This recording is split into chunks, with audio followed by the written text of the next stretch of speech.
Hello, everyone.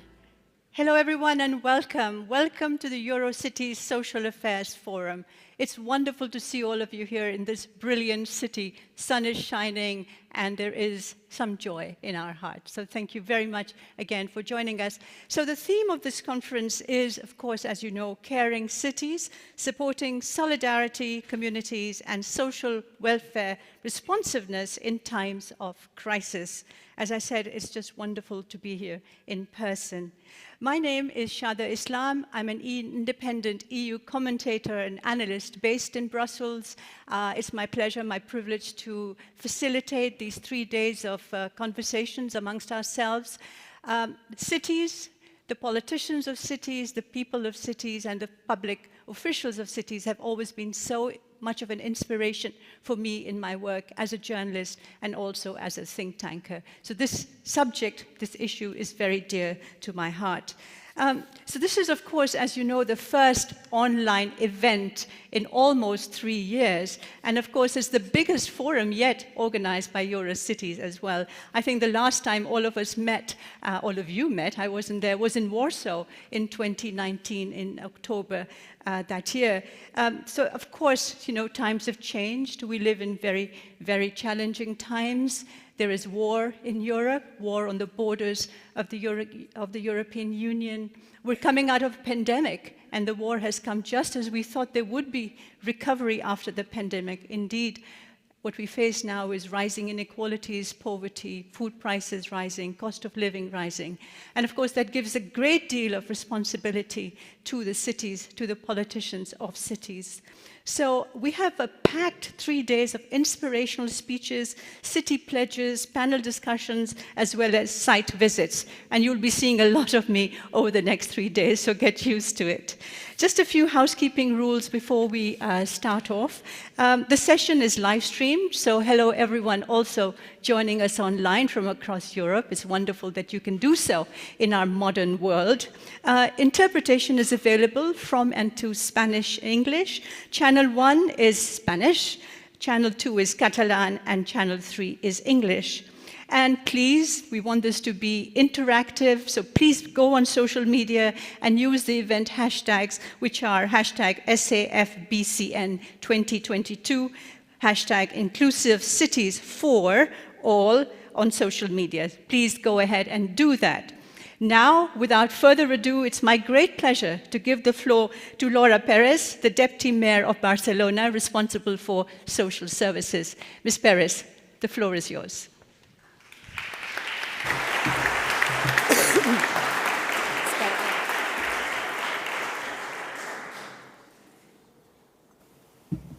Good evening. Thank you very much. I'm so happy to welcome you all to the Barcelona City Council.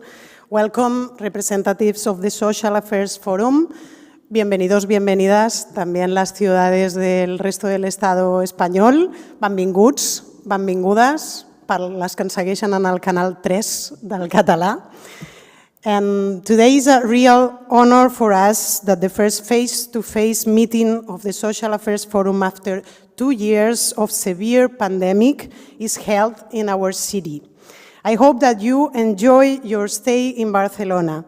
It is certainly a reason for optimism, without forgetting that these 2 years have had a hard impact on our society, increasing inequalities, injustice, and social needs. And so our work at SAF these days is even more necessary and urgent.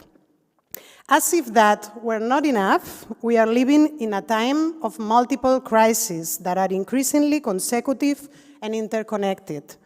Today, the invasion of Ukraine by Russia has provoked war and suffering, and with it, new displacement of people fleeing barbarism. We are therefore facing a new refugees crisis, in addition to the forced displacement that has made millions of people leave their homes in recent years and move to safer areas. If there is one thing this crisis shows, it is the fact that there are no individual way out, either as persons or as communities or as countries. But one thing that stands out, and it is the intense interdependence of our communities and the absurdity of trying to isolate ourselves from the outside, of closing in on ourselves and waiting to disregard the world in which we live. On the contrary, there is no solution that does not go beyond strengthening community ties, solidarity, social cohesion, and building more caring societies which protect the rights of all people without looking at the color of their eyes or their hair, religion, gender, or sexual orientation. This is how we understand it in Barcelona, and that is why we wanted to host this SAF meeting. In Barcelona, we consider that social cohesion is an ethical commitment, but at the same time, it is also the best way to build safer, healthier, and more sustainable cities. Let me highlight 3 major fields of action in Barcelona. The first one is Barcelona Caring Cities. We will have time to discuss tomorrow and after tomorrow. Barcelona is the capital with the most social investment in the whole of Spain, and also with the best and most innovative social intervention, far away from just welfare, committed to personal and collective empowerment. We innovate when we create new services beyond our competences, such as the municipal dentist, or a free psychological care service, or a municipal babysitting service. Also modernizing social services, creating a web with all the help to reduce the bureaucracy of the attention. Barcelona has also been a benchmark in innovative care policies, such as community programs, which involve residents in monitoring people in need of care and in alerting specialized services. And all this with a cross-cutting gender perspective as an essential part of the innovation and social justice. Barcelona is also proud of its diversity. We have a long tradition of diversity and non-discrimination policies, which we have been strengthened in recent years with an innovative approach that emphasizes the promotion of community ties in our neighborhood. Barcelona has an office of non-discrimination, the first LGTB center of the state, the first center of masculinities, and just 2 weeks ago, the European Commission awarded Barcelona as one of European capitals of inclusion and diversity.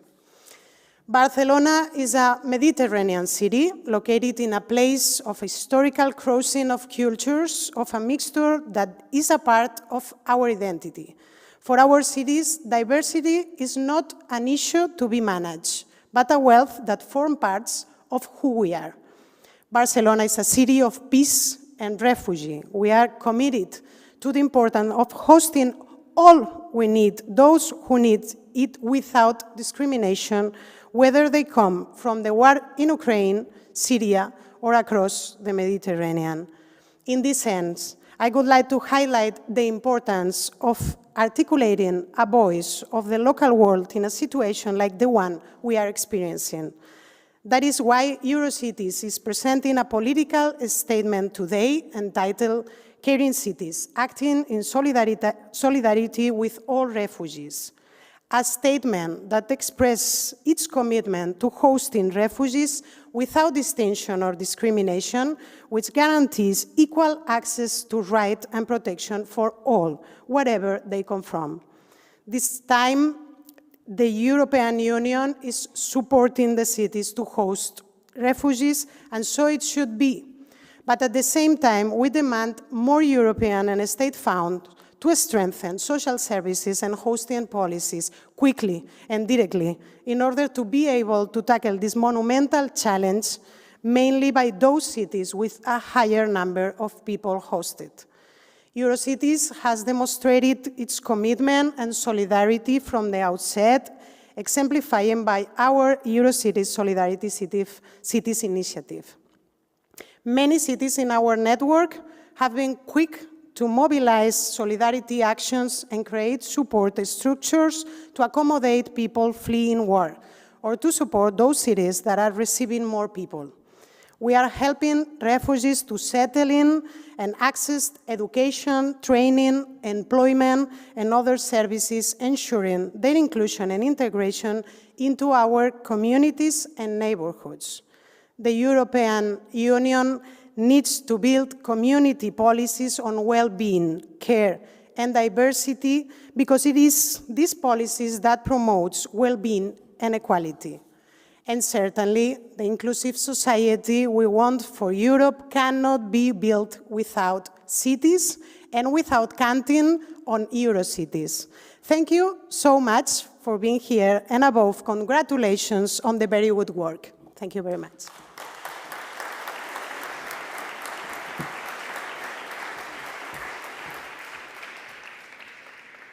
Thank you very much, Laura Perez, for that very inspirational speech. Inclusive Europe demands good collaboration with cities and inclusive cities, and you've pointed to the need for diversity, social cohesion. Thank you for setting the tone for these 3 days of discussions here at this forum. So now it's my pleasure to give the floor to the Deputy Mayor of Leipzig, Thomas Fabian.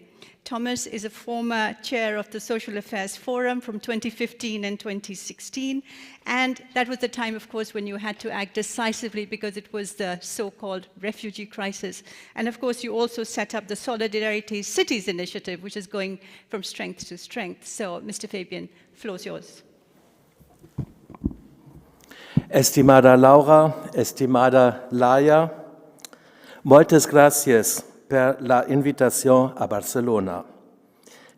Tiene molts bons records del Social Affairs Forum de fa nu 8 anys i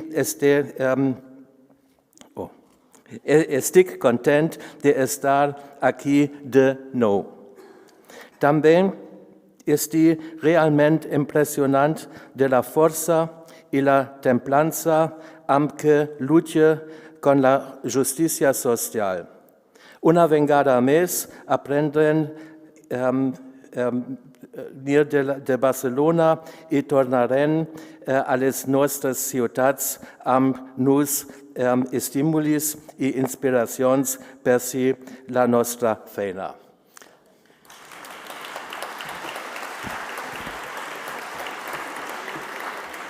I should have put on my glasses. Okay. Okay. Dear Laura, dear Laia, dear Commissioner Niklas Schmidt, dear Shada Islam, dear ladies and gentlemen. It is a great pleasure for me to welcome you on behalf of Eurocities Vice President and the Forum chairs to this Social Affairs Forum's meeting here in Barcelona.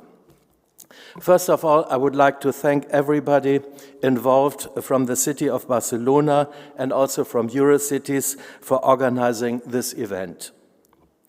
I still have very fond memories of our Social Affairs Forum meeting 8 years ago here in Barcelona. I'm sure we will not only have insightful professional exchanges and important political discussions, but also a great time in this beautiful city of Barcelona, and I think we are already having a great time in this beautiful town hall. Dear colleagues, we are used to difficult times and challenges, but I am sure you will agree that this year we are facing something we never imagined to happen. A war close to the European border. Peace and democracy are threatened. Millions of citizens of Ukraine experience a terrible aggression. They are forced to leave their homes, many fleeing into European cities. Cities all over Europe are showing great solidarity. They are providing protection and humanitarian support in this existential hardship. Many cities around Europe quickly mobilized solidarity actions, expanded support structures in their cities. We are all working to help refugees from Ukraine to settle in smoothly in order to ensure their social integration. The challenges are not new, although the magnitude is putting additional pressure on local administrations. However, we must not forget there are numerous wars around the world where people are forced to become refugees. The war in Syria is still going on, and we can hardly imagine the terrible suppression girls and women are facing today in Afghanistan.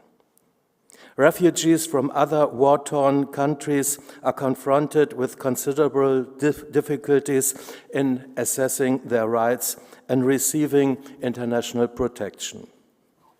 That's why I'm happy to announce, as Laura already did, our new Eurocity statement on caring cities acting in solidarity with all refugees, which is publicly released today.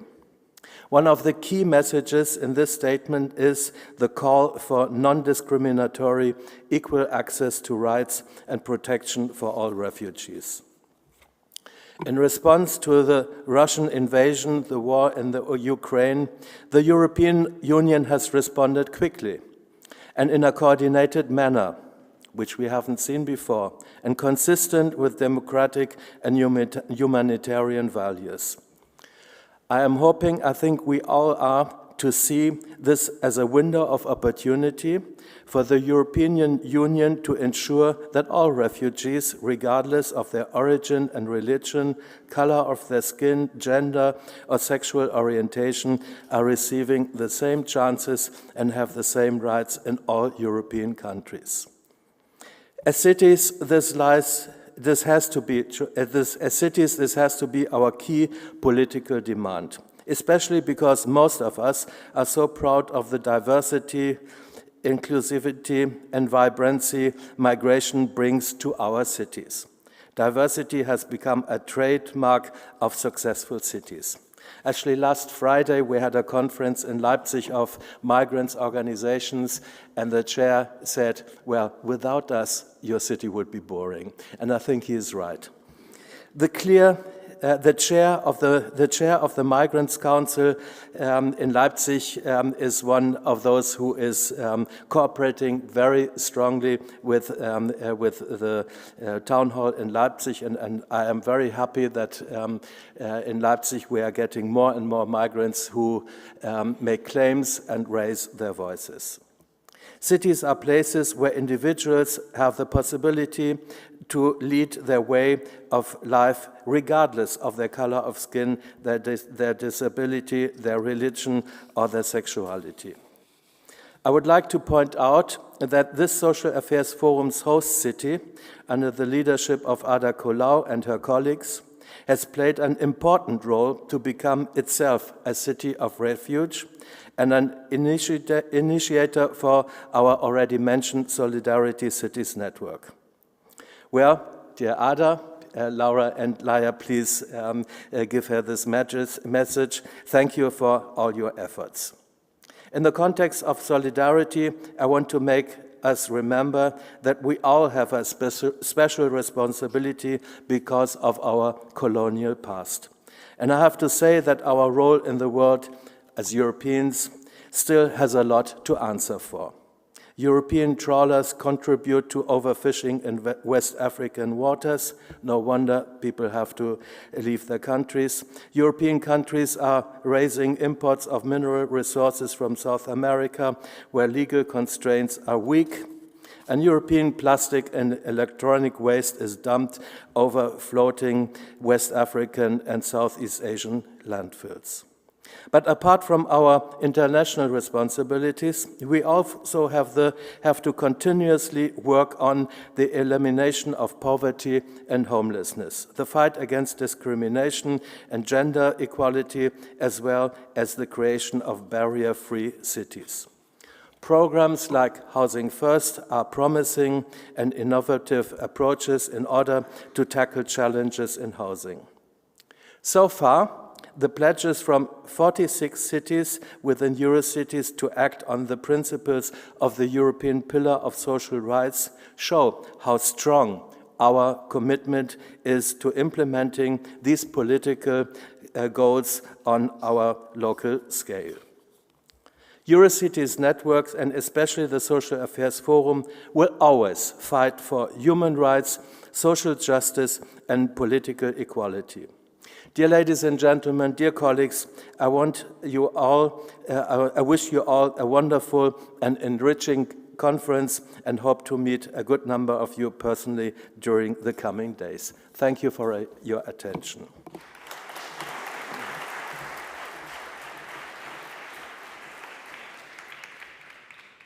Thank you very much indeed, Mr. Fabian, talking about solidarity with refugees from wherever they are.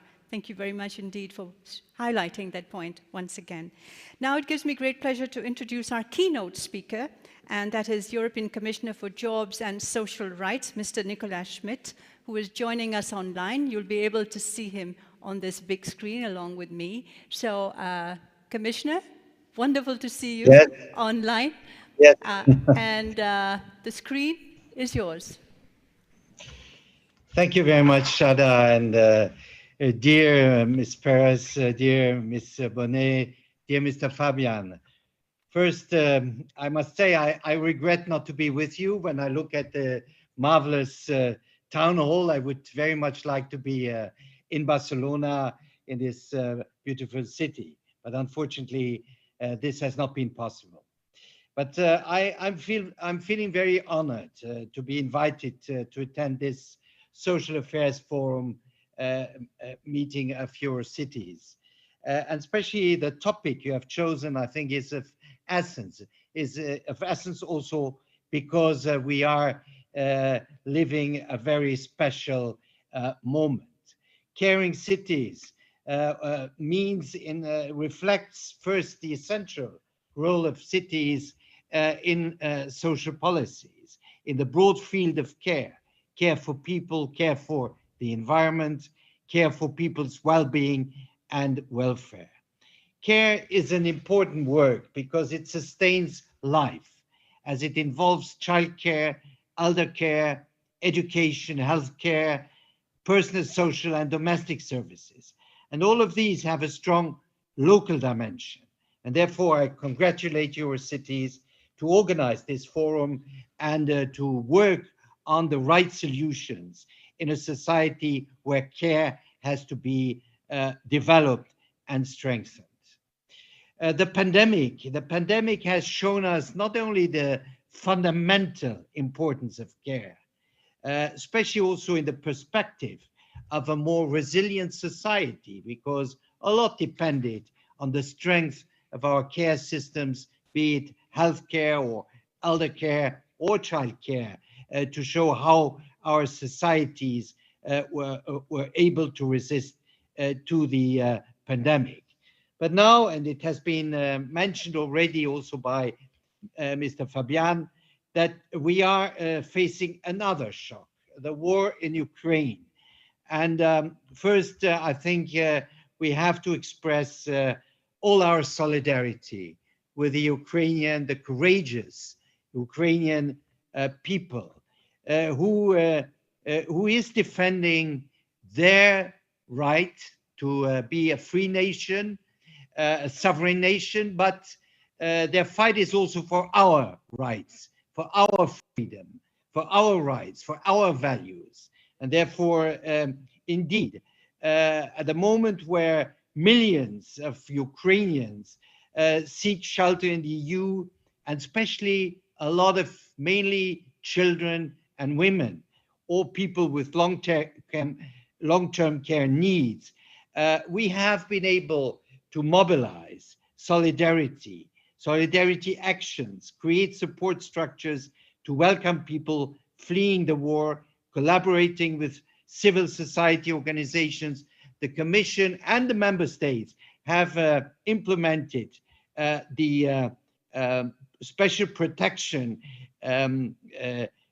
directive, which gives especially the refugees all the rights in terms of care, social care, medical care, but also the right to access the labor market.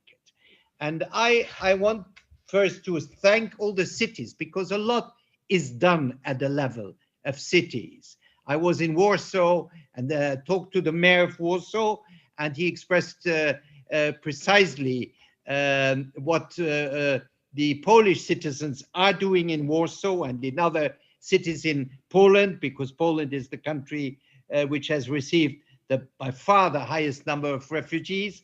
But it's at the end the citizens themselves showing the solidarity.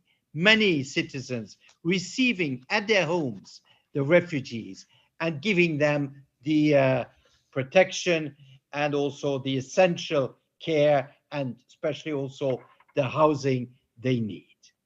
Now, the COVID-19 pandemic revealed the dramatic consequences of years of underinvestment in the care sector, consequences that were deeply felt by many cities all over Europe.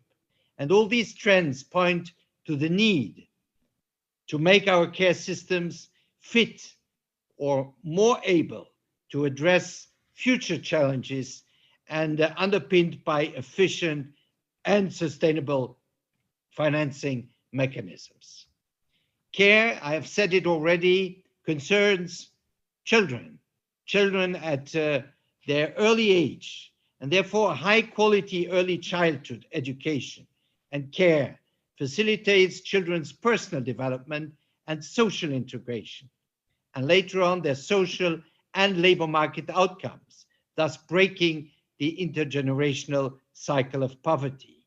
And these positive effects are stronger among children from socioeconomically disadvantaged backgrounds, suggesting that early childhood education and care is key to reduce inequality of opportunities. And this is why last year we have presented the European Child Guarantee, which has been adopted under the form of a recommendation by member states.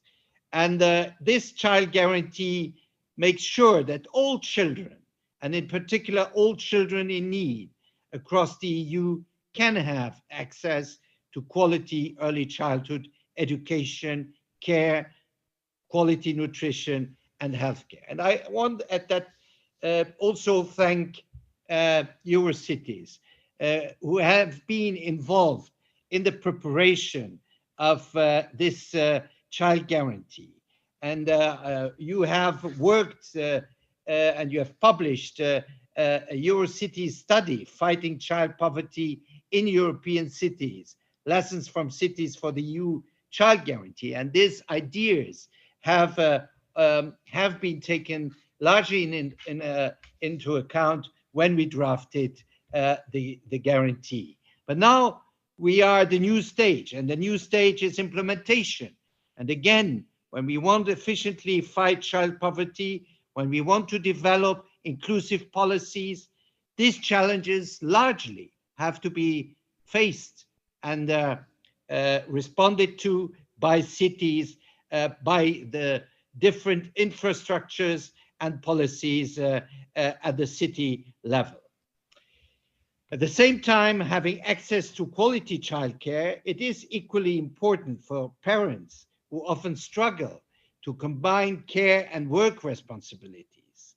And unfortunately, women continue to carry the bulk of childcare responsibilities, which increased with the closure of schools and daycare centers during lockdowns during the pandemic.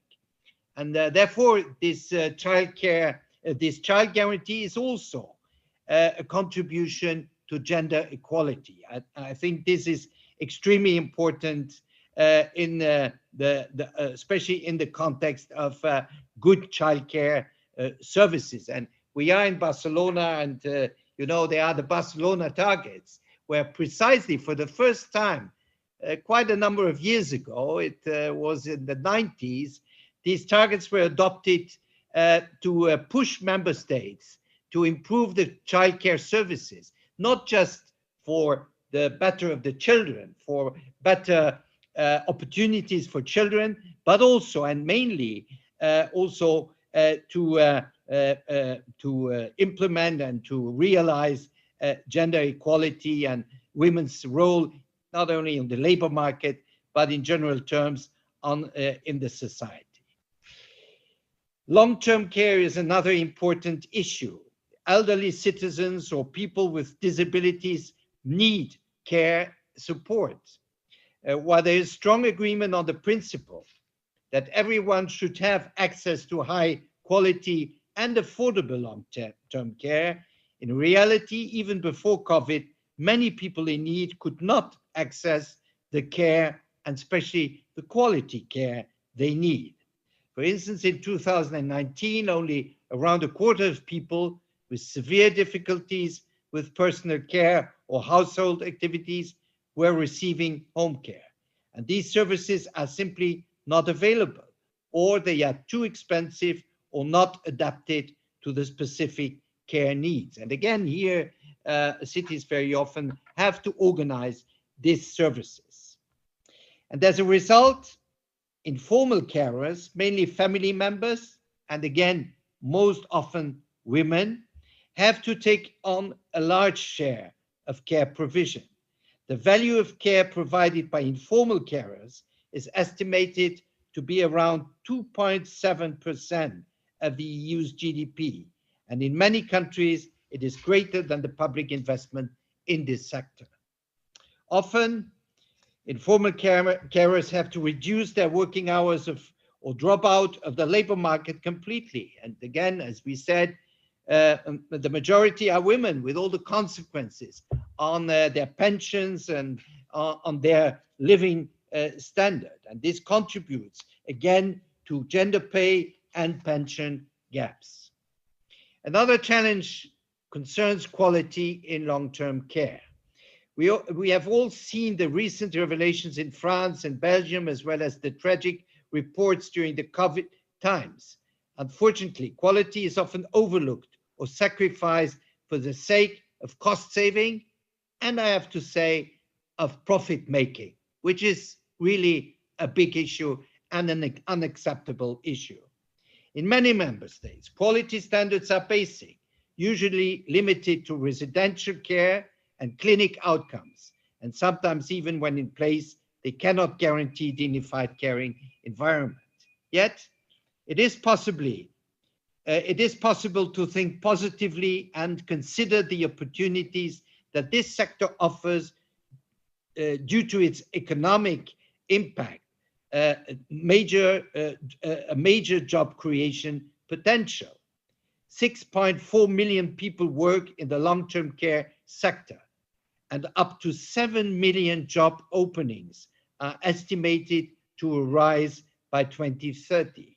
And these jobs could take on board people affected by the digital and green transition, providing the right supporting measures are in place, and the right also the reskilling of people is in place. This job creation potential can only be realized if working conditions are improved. We do not value sufficiently the role of care workers. Many member states face labor shortages in the long-term care sector due to low pay, difficult time schedules, bad occupational health and safety conditions. And I must say, as in the care sector, there are many women. We have to make the situation that also here equality is restored, and we have to attract more men in the care sector. This is not a sector which should only occupy women because precisely working conditions are difficult.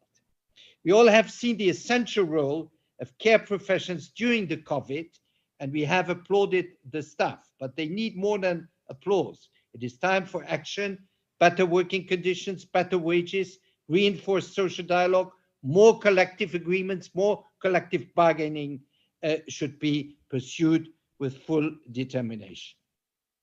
And here the role of cities is considerable. Challenges in long-term care are common across the EU. They can be addressed through joint action of all actors concerned. And this brings me to the topic of the event, caring cities. How can cities contribute to transforming care systems? Let me share a couple of thoughts on this from the European perspective. Cities play an essential role in turning the principles of the European Pillar of Social Rights into a reality in the everyday lives of people in need of care. We see that more and more cities are making pledges to act on the pillar principles, including on the principles related to care. When we last checked, we saw 66 pledges for a total of 14.6 billion euros. And this includes 35 pledges on childcare and support to children, 9 on long-term care, 9 on persons with disabilities, and 14 on healthcare. Of course, pledges on housing and assistance to the homeless, on minimum income, and on access to essential services are also very important to people who need care. I welcome that Barcelona signed pledges on minimum income and on housing and assistance for the homeless. And I just want to mention that the Commission last year, with the Portuguese presidency and now with the French presidency, has launched a platform to fight homelessness. And we know that homelessness is mainly very present in all our European citizens. And we have to come together. We have to show solidarity with people living in the streets, with people, with the homeless people, those who are really the most excluded in our society. And I think it has been mentioned, there are good experiences, there are good practices developed in many cities all over Europe based on the principle of housing first. So we precisely want to develop this platform, and we are counting on the support of your cities. Cities are key players in transforming care systems, not only within their own walls, delivering services to their citizens and being closest to their beneficiaries, but also across Europe by cooperating with peers, sharing good practices, and contributing to the common approach on care in the EU. Now, a word on the European care strategy. The care challenge is a European one, and we need to have a common vision and a common push to address it.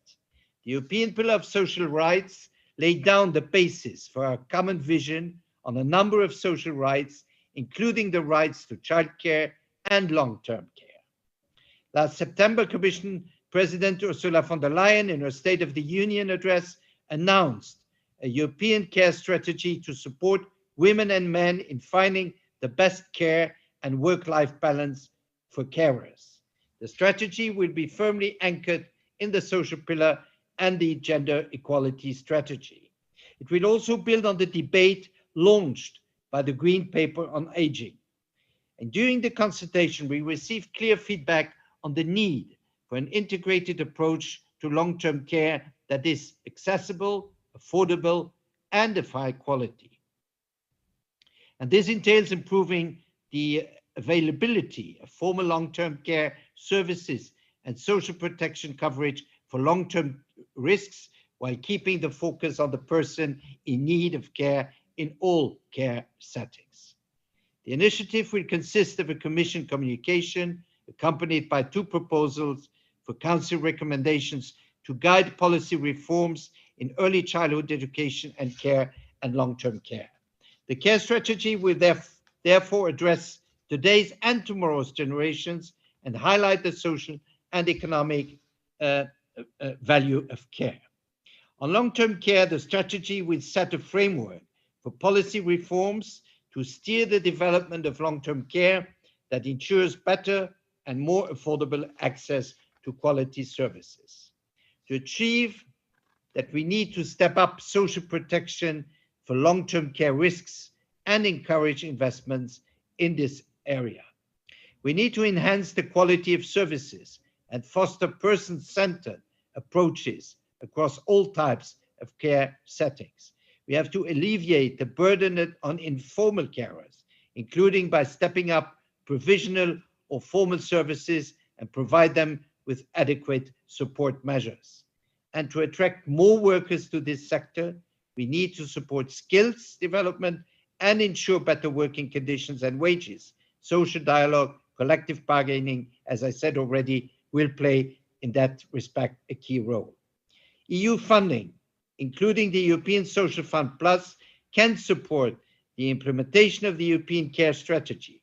We also know that many countries are investing in long-term care reforms via their recovery and resilience plans. For example, Spain intends to invest 2.1 billion in expanding the offer of formal long-term care, as well as reforming community-integrated daycare centers to support deinstitutionalization.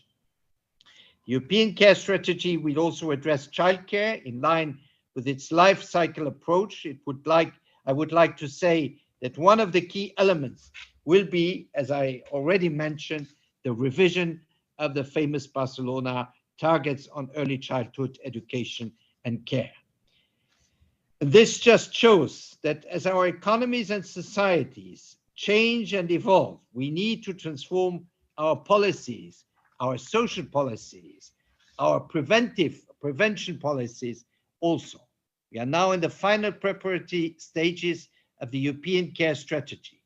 I therefore very much welcome the exchange today and the contributions it can generate. I look forward to seeing the declaration that will come out of this event. However, the implementation phase will be equally important. As you know, responsibilities for care lie with member states or even with regions, and particularly with local authorities. This is why the role of cities will be crucial in shaping and implementing national and regional care reforms. We need to make sure that all care needs are met in an equitable, non-discriminative, and inclusive way, and especially in these times of crisis.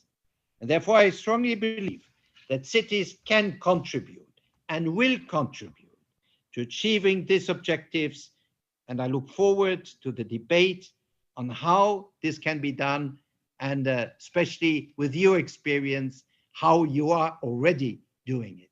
Thank you very much.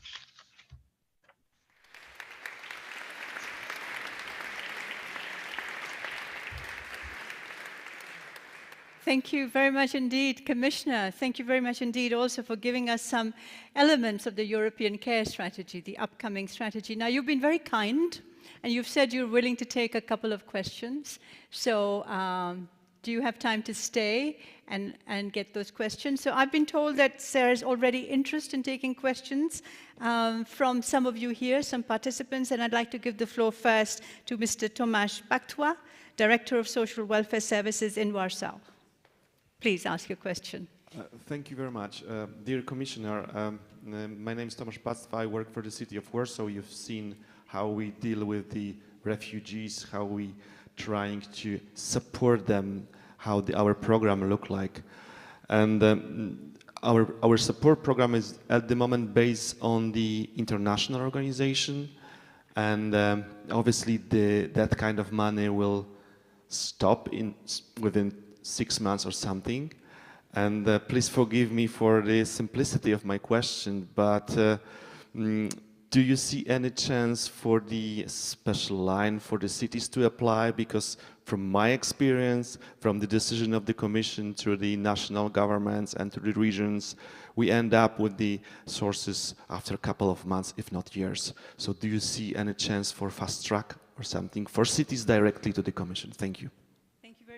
Thank you very much, Mr. Baktua. Commissioner, if you allow, I'll get a second question to you as well, and then you can answer both of them.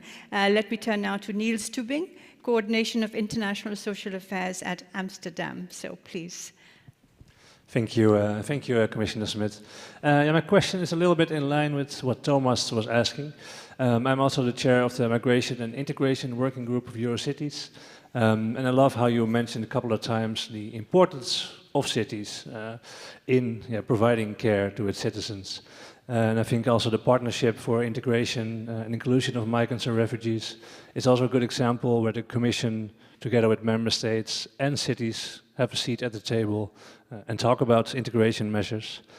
And in light of the great things that have been done, the Temporary Protection Directive, reallocating of funding, there are also some actions that we as cities might be less happy with, like no AMIF integration call, for example, this year, no cities that have an official seat at the table at the Solidarity Platform.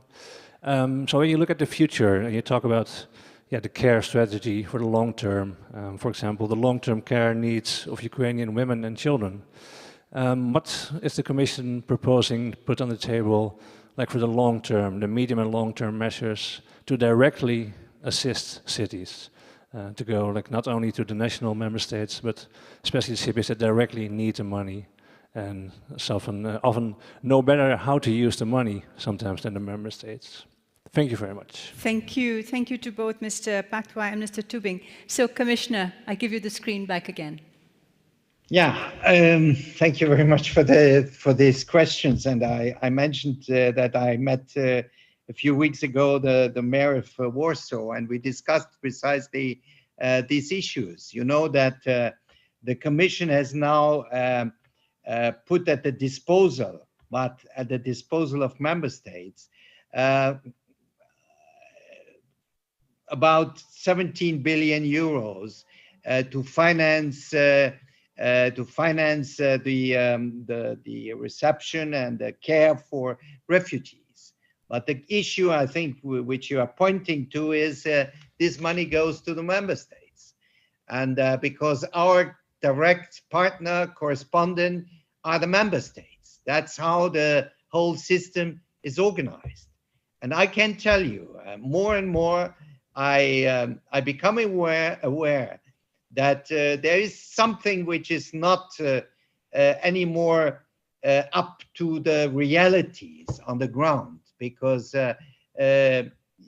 cities are doing a lot of work, especially in this crisis period, and then they have to go to their government and ask for the money.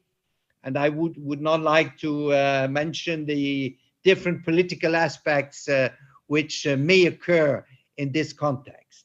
Now, I unfortunately, I cannot make any major promise and say, well, we will develop a major program for cities. But I think we have to start to reflect on the relationship between cities and maybe also regions, direct relationship with the European Union. But you know, this is a very delicate national institutional issue, because member states consider that they are our partners, and then they go and distribute the money to the cities. So I'm fully aware, and what I can do is really talk to the member states, especially on these funds which are available now for member states, these 17 billion euros coming from all kinds of cohesion funds mainly, and money which has already been decided, that this has to be given to those who at the end implement the policies and take care of the refugees, and support also all kinds of organizations involved in the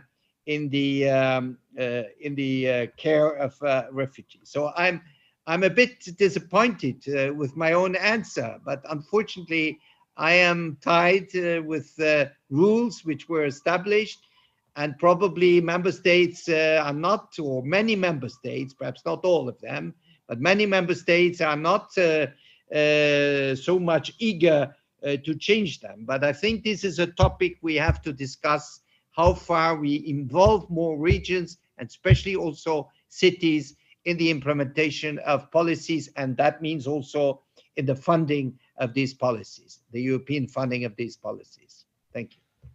Thank you indeed. Thank you very much. Thank you.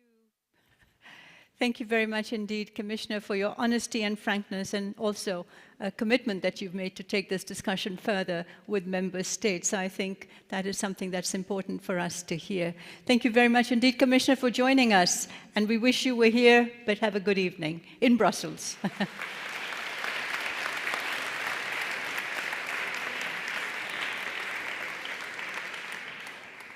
Now, it's my great pleasure to give the floor to Laia Bonet, Deputy Mayor for Digital Transition and International Relations and Digital Forum Chair as well.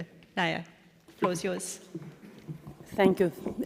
Dear Deputy Mayors, Directors of Social Services, colleagues of Eurocities, dear Thomas, dear friends, thank you very much for being here today. It has already been said today and several times. And I think Commissioner Smith also made it very, very clear. We are going through extraordinary times in Europe. When we thought we were finally exiting the COVID crisis, Russia invaded Ukraine. And one of the biggest humanitarian crises in recent history unfolded. Those are challenging times, and cities are at the heart of it, bearing most of the burden for providing humane responses to people in need.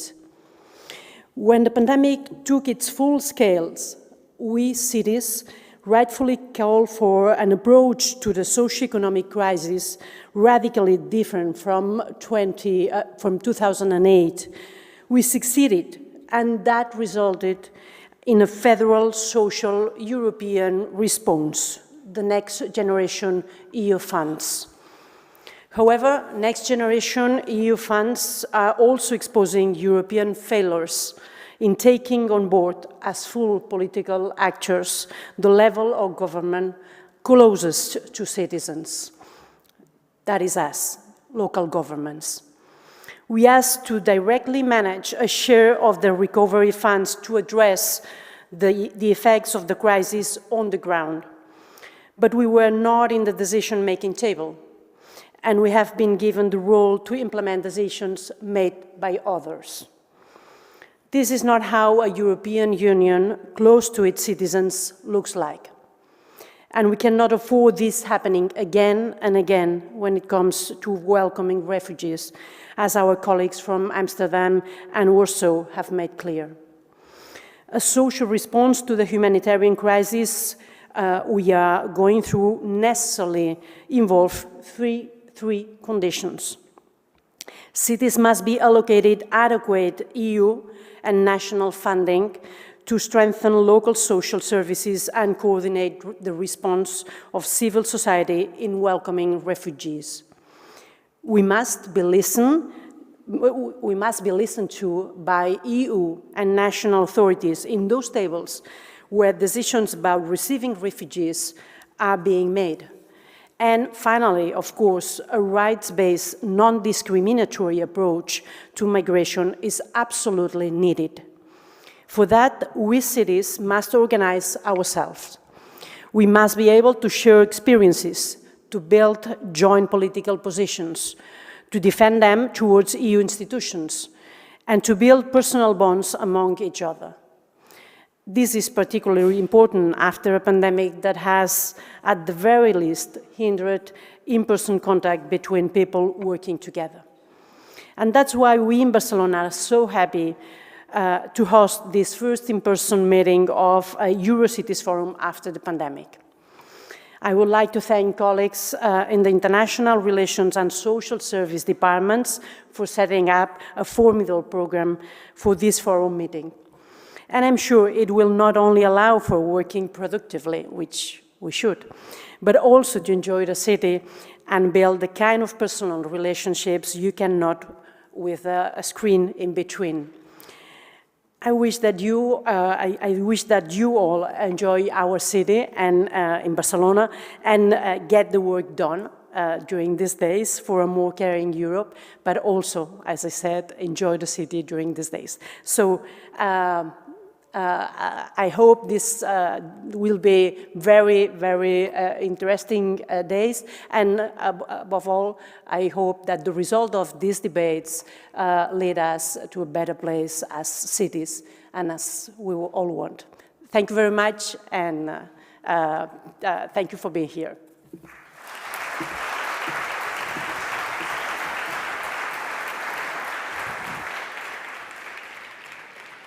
Thank you, Laia. Thank you, Laura. Thank you very much to Thomas Fabian also, and thank you very much to Commissioner Schmidt. I think all of us here already love Barcelona, but I can say for myself, I'm getting to love it even more.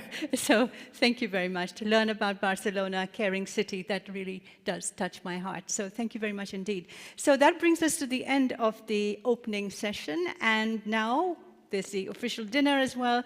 And that, I have to read out to you certain instructions on how to go about it. That's going to take place on the rooftop floor of the building. I imagine that we'll have a magnificent vista of this lovely city. To access it, there are 3 elevators and 6 people only allowed into these elevators per trip. And there are also stairs, but you'll have to walk up 6 floors. So my plea to you is please be patient and wait for your turn to take the elevator. So no need to rush out in chaos.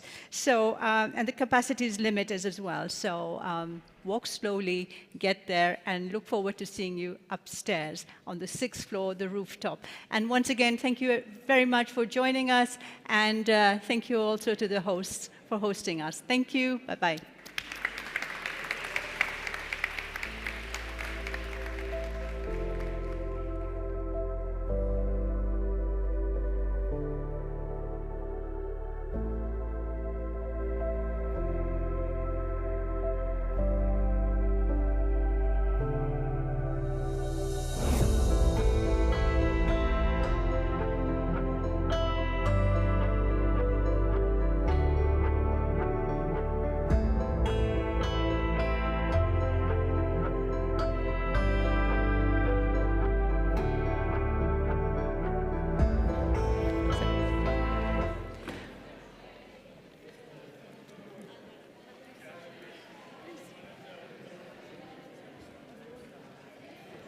Come closer.